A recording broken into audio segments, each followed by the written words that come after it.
அனைவருக்கும் வணக்கம். நான் தமிழரசி பாலமுருகன். மீண்டும் ஒரு புதிய பதிவில் உங்களை எல்லாம் சந்திக்கிறதுல ரொம்ப ரொம்ப சந்தோஷம். நான் ரொம்ப நலமா இருக்கிறேன். அதை மாதிரி நீங்க எல்லாரும் நலமா ஆரோக்கியமா சந்தோஷமா இருப்பீங்க அப்படிங்கிற நம்பிக்கையோட இந்த பதிவுக்குள்ளார போகலாம். இந்த ஒரு தருணத்துல உங்க அனைவருக்கும் என்னுடைய மனமார்ந்த நன்றியை நான் சொல்லிக்கிறேன். ஏன்னா நம்முடைய சேனல் ஒரு நல்ல நிலையில இருக்குது அப்படின்னா அதற்கு நீங்க ஒவ்வொருத்தரும் தான் காரணம். இன்னைக்கு நம்ம என்ன பதிவு பார்க்க போறோம் அப்படின்னு பார்த்தீங்கன்னா, நாளைய தினம் வரக்கூடிய ஆடி செவ்வாய், அதுவும் ஆடி மாதத்தோட முதல் செவ்வாய் நாளைக்கு 21/7/2026, அதோடு சேர்ந்து வரக்கூடிய ஆடி வளர்பிறை அஷ்டமி. ஸோ ரெண்டும் சேர்ந்து வருது. பொதுவாக செவ்வாய்க்கிழமை அப்படின்னாலே நம்ம முருகர் வழிபாட்டுக்கு தான் முதலிடம் தருவோம். இது ஆடி மாதமாக இருப்பதால் சக்தி வழிபாடு, முருகர் வழிபாடு ரெண்டுமே நாளைய தினம் நம்ம சேர்ந்து செய்யணும். செவ்வாய்க்கிழமை அப்படின்னாலே ஆட்டோமேட்டிக்காக நம்மளோட மைண்டில் ஞாபகம் வர்றது வெற்றிலை தீபம் ஏற்றுறது தான். நிறைய பேர் இந்த பிரச்சனை இருக்குது, எங்கள் வீட்டில் இந்த பிரச்சனை இருக்குது, என் கணவருக்கு இந்த பிரச்சனை, பையனுக்கு இந்த பிரச்சனை, என்ன செய்யலாம் அப்படின்னு கேட்டிங்கன்னா, முதல்ல நம்ம சொல்கிறது வெற்றிலை தீப வழிபாடு செய்யுங்க அப்படின்ட்டு தான். ஏன்னு கேட்டிங்கன்னா, இந்த பிரச்சனைக்கு தான் இந்த தீபம் ஏற்றணும் அப்படின்னு எந்த ஒரு விதியே கிடையவே கிடையாது. நீங்கள் உங்கள் மனசில் எதை நினச்சிக்கிட்டு முருகனை வேண்டி இந்த ஒரு தீபம் ஏற்றுறீங்களோ, நிச்சயமாக அதற்கான விடையை முருகன் உங்களுக்கு காட்டியே தீருவார். ஏன்னா என்னுடைய வாழ்க்கையில் நிறைய பிரச்சனைகள், முக்கியமாக இடம் சம்பந்தப்பட்ட பிரச்சனைகள் வந்திருந்த போது விடாமல் வெற்றிலை தீப வழிபாடு செஞ்சதுக்கு நல்ல பலன் எனக்கு கிடைச்சிருக்குது. அதே போல நிறைய பேர் கொஞ்சம் கூட சம்பந்தமே இல்லாம விரும்பின பெண்ணை என்னால் திருமணம் செய்ய முடிந்தது. கரு தங்க மாட்டேங்குது, நம்ம என்ன செய்யணும் அப்படின்னா, முதல்ல நிறைய பேர் சஷ்டி விரதம் இருங்க அப்படின்னு சொல்லுவாங்க. ஆனால் நம்ம வெற்றிலை தீபம் ஏற்ற சொல்லி நிறைய சகோதரிகள் வெற்றிலை தீபம் ஏற்றியது பிறகு நான் 2 மாசம் ஏத்தனேன், விடாம எல்லா செவ்வாய்க்கிழமையும் நான் ஏத்தனேன், எனக்கு இப்போ நான் கன்சீவ் ஆகிட்டேன் அப்படின்னு சொல்லியிருக்கிறாங்க. நிறைய பேர் குழந்தை பிறந்ததையும் நம்ம கிட்ட ஷேர் பண்ணியிருக்கிறாங்க. அதை மாதிரி நில பிரச்சனையா, வீடு பிரச்சனையா, கடன் பிரச்சனையா, வழக்கு பிரச்சனையா, எதிரிகள் தொல்லையா, நோய் நொடியா, எதுவாக இருந்தாலும் முருகனை கண்மூடித்தனமாக நம்பி இந்த வெற்றிலை தீப வழிபாடை நீங்கள் ஒவ்வொரு செவ்வாய்க்கிழமையும் உங்களால் எப்பொழுதெல்லாம் முடியுதோ அப்பொழுதெல்லாம் நீங்கள் செய்யுங்க. நிச்சயமாக நல்ல பலன் அப்படிங்கிறது கிடைக்கும். ஏன் நம்ம சக்தி வழிபாடு இந்த ஆடி மாதம் ஒவ்வொரு நாளும் நம்ம செய்யணும் அப்படின்னு கேட்டிங்கன்னா, இந்த மாதத்தில் சிவனோட பவரை விட சக்தியோட பவர் தான் ரொம்ப அதிகமாக இருக்கும். அதனால நம்ம முருக வழிபாட்டோடு சேர்த்து நம்ம நாளைக்கு வெற்றிலை தீபம் நிறைய பேர் ஏற்றுவீங்க.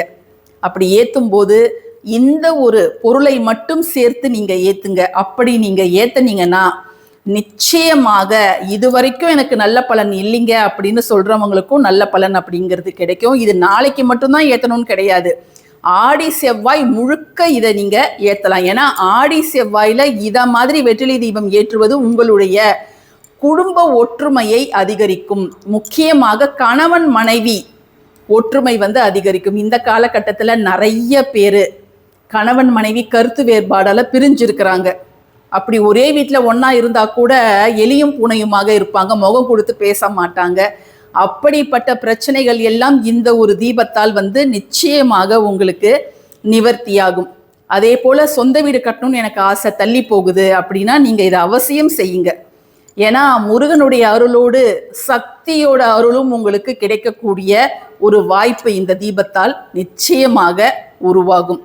ஸோ ஒன்றும் கிடையாது, வெற்றிலை தீபத்தோட இந்த ஒரே ஒரு பொருள், அந்த பொருள் எல்லார் வீட்லேயுமே இருக்கும். ஸோ அந்த தீபம் எப்படி ஏற்றுறதுன்னு இப்போ நம்ம பார்த்துடலாம். அதற்கு முன்பு எல்லாருமே முருகா சரணம் அப்படிங்கிறத கமெண்ட் செக்ஷனில் டைப் பண்ணிடுங்க. முருகனை கூப்பிட்டு முறையிட்ட பேருக்கு முற்றிய வினை தீருமே, உடல் பற்றிய பிணி ஆறுமே.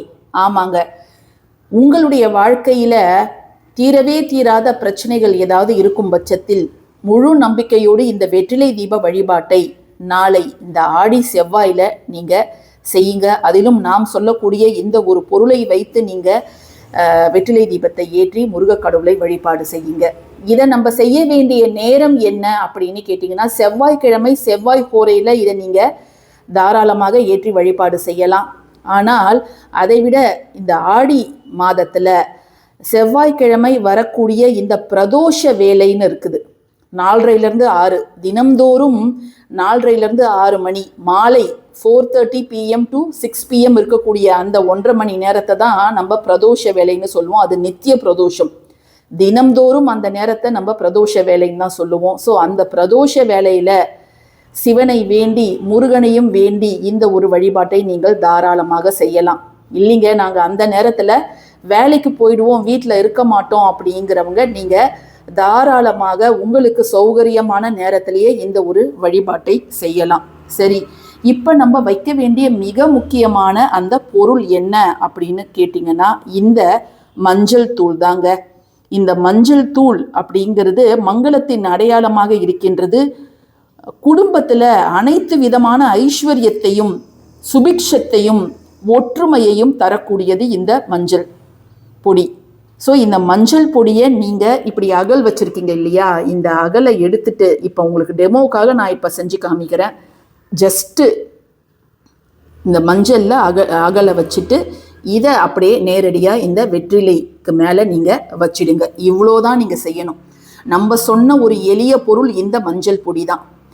மஞ்சள் அப்படிங்கிறது அம்பிகையின் அம்சமாகவும் இந்த அக்னி அப்படிங்கிறது சிவனோட அம்சமாகவும் இருக்கின்றது. ஸோ முருகரை வழிபடும் பொழுது அவருடைய தந்தை தாயை நாம் வணங்கி இந்த ஒரு வழிபாட்டை இந்த ஆடி மாசத்தில் செய்யும் பொழுது நீங்கள் என்ன வேண்டீங்களோ அது உங்களுக்கு நிச்சயமாக நடக்கும். சரி, இந்த மஞ்சளை நம்ம மறுநாள் என்ன செய்யணும் அப்படின்னு கேட்டிங்கன்னா, இந்த மஞ்சளை நீங்கள் உங்களுக்காக பயன்படுத்தி கொள்ளலாம். அதாவது நம்ம தாலி சரடில் தேய்க்கிறதுக்கு, சில பெண்கள் குளிக்கிறதுக்கு கூட இதை முகம் உள்ளங்கை உள்ளங்காலில் தடவுவாங்க, அப்படி நீங்கள் பயன்படுத்தலாம். அதே போல் வீடு துடைக்கக்கூடிய தண்ணீரில் கொஞ்சம் கலந்துக்கலாம். இந்த மஞ்சளை கொஞ்சம் தண்ணீரில் கலந்து நம்ம குளிப்பதற்கு நம்ம இதை பயன்படுத்தலாம். செடி கொடிகள் மேலே தெளிக்கலாம், வண்டி வாகனங்கள் மேலே தெளிக்கலாம். ஸோ பல வழிகளில் நம்ம இதை பயன்படுத்திக்கலாங்க. இந்த வெற்றிலை தீபம் ஏற்றாமல் இன்கேஸ் உங்களுக்கு வெற்றிலை கிடைக்கல, நீங்கள் இருக்கக்கூடிய இடத்துல வெற்றிலை கிடைக்கல அப்படின்னா நீங்கள் வெறும் மஞ்சள் தீபம் மட்டும் ஏற்றலாம். மஞ்சள் தீபம் ஏற்றுவதும் ஒரு நல்ல விஷயம் இந்த ஆடி மாதத்தில்.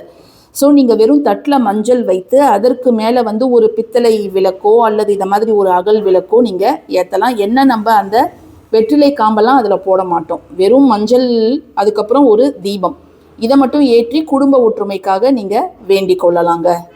இப்போ எப்படி அந்த தீபம் ஏற்றணும்னு நீங்கள் பார்த்துருப்பீங்க. ரொம்ப எளிமையான ஒரு வழிமுறை தான்.